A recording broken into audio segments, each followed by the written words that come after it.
क्रोध में तुम्हारी जब प्राण छोड़ देता तो कहते इसको ले चल रहे तो मैं काटे लगेगी तुरंत ले जाते बात माने ये तुझको कोई न डको तू लेके जाएगा तूने जो कमाया है तूने जो कमाया है तूने जो कमाया है तूने आज भाई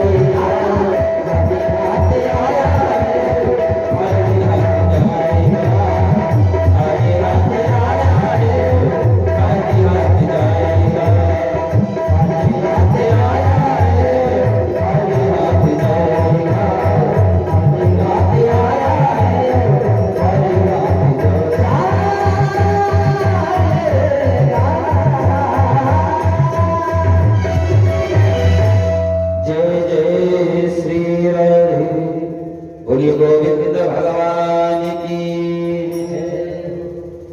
बड़ी सुंदर ब्रज की कथा चल रही है और व्यास जी ने आपको कल पूतना बलकर कथा श्रवण कराई, माखन चोरी का भी दर्शन कराया।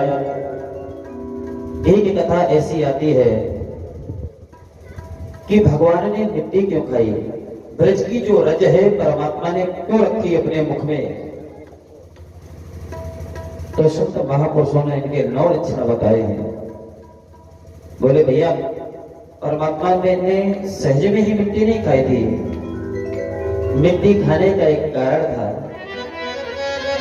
बोले कौन है? बोले भगवान ने सोचा मेरा अवतार तो रजोगुण में होता है, मैं रजो प्रधान हूं और आगे बहुत से रजोगुणी कार्य करने में कारण है क्योंकि रजोगुण बना रहे, इसलिए परमात्मा ने रज खाई थी। कोई साधारण रज नहीं, उस परमात्मा ने ब्रज की रज को चखा। लेकिन अभी साहित्यकारों को संतुष्टि नहीं प्राप्त हुई। बोले अभी आनंद नहीं आया।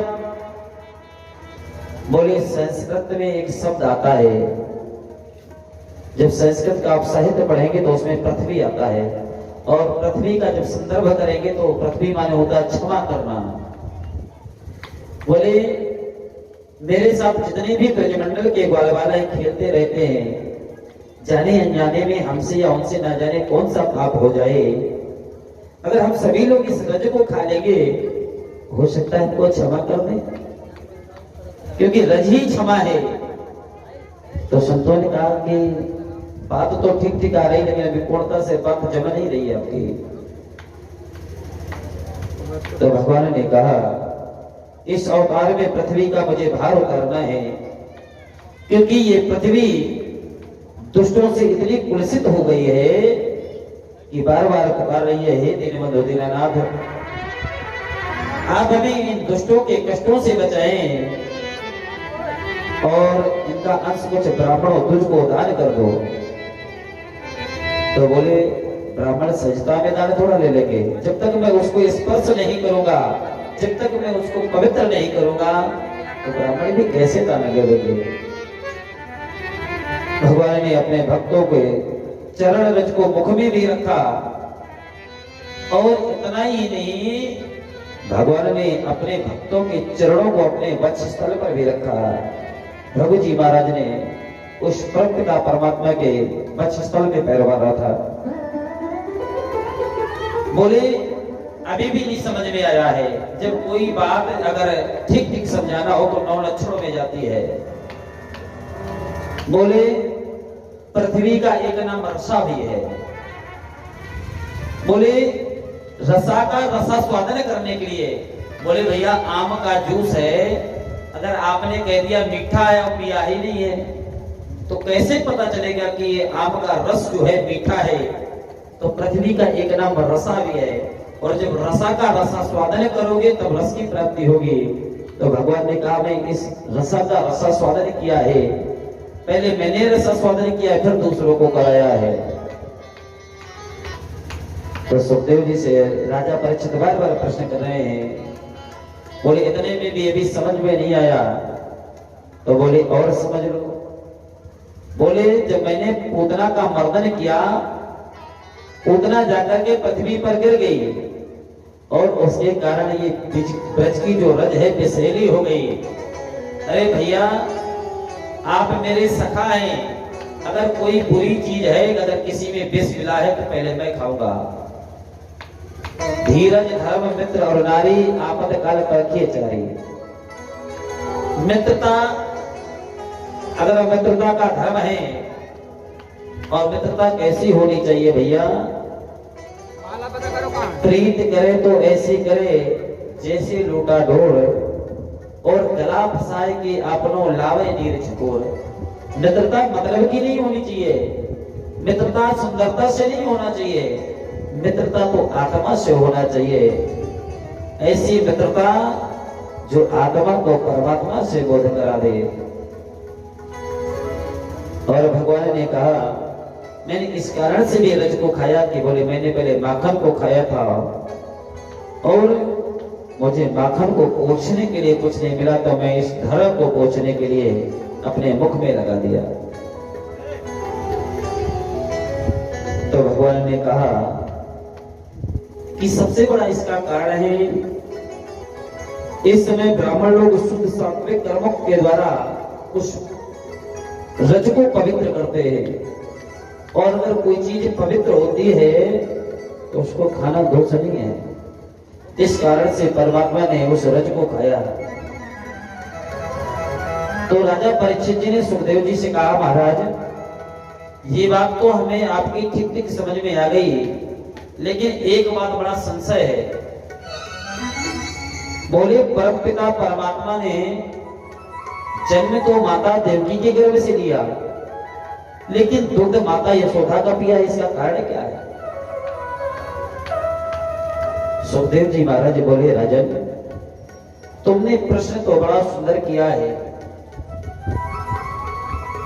क्योंकि पूर्व जन्म में वरदान था इनको, और माता देवकी ने तो सिर्फ वरदान यही मांगा था कि परमात्मा मेरे उदर से जन्म ले। वरदान ये नहीं मांगा था कि मेरा स्तनपान करें। लेकिन पूर्व जन्म की एक कथा है जो यशोदा और नंद बाबा हैं। ये यशोदा नंद बाबा नहीं है, हो सकता है आपको एक कथा सुनने को न मिली हो कि नंद किम करोत ब्राह्मण से महोदया यशोदा च महाभागा पापो यस्य स्तनहरि।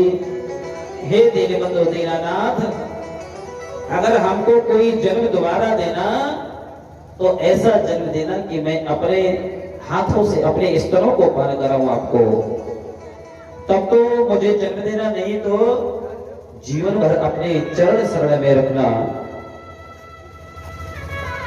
तो बोले देवी इतनी छोटी सी बात है? बोले हाँ। तो भगवान सुखदेव ने ऐसा बड़ा सुंदर वर्णन किया, परीक्षित जी श्रवण किया। बोले ये कैसे हो सकता है? बोले परमात्मा की जो परिधि में बना हुआ है हर चीज संभव है, लेकिन आपको बढ़ना पड़ेगा उस परिधि में। बोले राजन ध्यान दे करके सुनो। बोलो वसुओं में श्रेष्ठ है, वसु देवता होते हैं, वसुओं में श्रेष्ठ सबसे द्रोण नाम के वसु थे। और ये जो द्रोण नाम के वसु थे ब्रह्मलोक में रहा करते थे। ब्रह्मलोक में एक बार ब्रह्मा जी ने कहा बेटा द्रोण तुम जाकर के पृथ्वी में जाओ और परमात्मा का भजन करो, और भजन ही नहीं जाकर के तुम इस पृथ्वी लोक में गौ पालन करो, जिससे गौ के द्वारा पृथ्वी का बड़ा सुंदर प्रकृति भी चलेगी। तो द्रोण बोले महाराज हमें भक्ति तो कोट कोट करके भरी है, कुछ ऐसा वरदान दो कि मेरी भक्ति के द्वारा परमात्मा स्वतः मेरे पास आए। बोले द्रोण आपने प्रश्न तो बड़ा सुंदर किया है। ब्रह्मा जी बोले मुझ में इतनी सामर्थ्य नहीं है कि मैं परमात्मा को अपने शरण में बुला लूं। बोले भैया परमात्मा जिसको चाहेंगे परमात्मा अपनी शरण में बुलाएंगे। इस संसार के जीवों की सामर्थ्य नहीं है, क्योंकि ना तो किसी के पास साधना है। परमात्मा को बुलाने के लिए साधना, राग, अनुराग चाहिए। भक्ति से कुछ नहीं होगा। भक्ति, ज्ञान, वैराग। माता भक्ति भी तो थी और उनके दो बालक थे, ज्ञान और वैराग्य, लेकिन माँ का जवानी था और बेटों का बुढ़ापा आ गया। अगर भक्ति के द्वारा ही सब कुछ सुलभ होता तो एक माँ जवान है और उनके दोनों बेटे बूढ़े हो गए, तो ऐसा कैसे होता? इसलिए समय समय पर भक्ति भी भैया विलुप्त हो जाती है। इसलिए परमात्मा को राग और अनुराग के द्वारा स्मरण करो। द्रोण आकर के पृथ्वी में आए और गोकुल के क्षेत्र में चले गए और जाकर के वहीं पर नया स्वरूप धारण किया नंद और यशोदा का। और जैसे ही भगवान का जन्म हुआ, आकाशवाणी हुई कि जाकर के तुम गोकुल पहुंचा दो, नहीं तो ये कंस इतना अत्याचारी है, इतना पापाचारी है, हमको मार देगा। धन्य है परमात्मा की माया। इस विधि के विधान को कौन जान सकता है जब साक्षात भगवान शंकर नहीं जान पाए। विधि हरिहर शंभु ने चावल लागे। जब परमात्मा ब्रह्मा जी और शंकर जी को न जा सकते तो भैया ये पृथ्वी के जीव किस खेत के बोली हैं? इसलिए समझ जाओ। इसमें एक दृष्टांत भी बड़ा सुंदर आता है। एक दिन जो द्रोण नाम के ब्राह्मण भिक्षा के लिए गए, उनके घर में भगवान शंकर जी एक बूढ़े ब्राह्मण का रूप धारण किया गए और विष्णु बालक का रूप धारण करके भोजन की चेष्टा करने लगे। और उनके घर में एक धरा नाम की ब्राह्मणी थी। ब्राह्मणी का दुकानदार से सामान उधार मांगना आना जाना बना रहता था। लेकिन उस दिन ब्राह्मणी ने कहा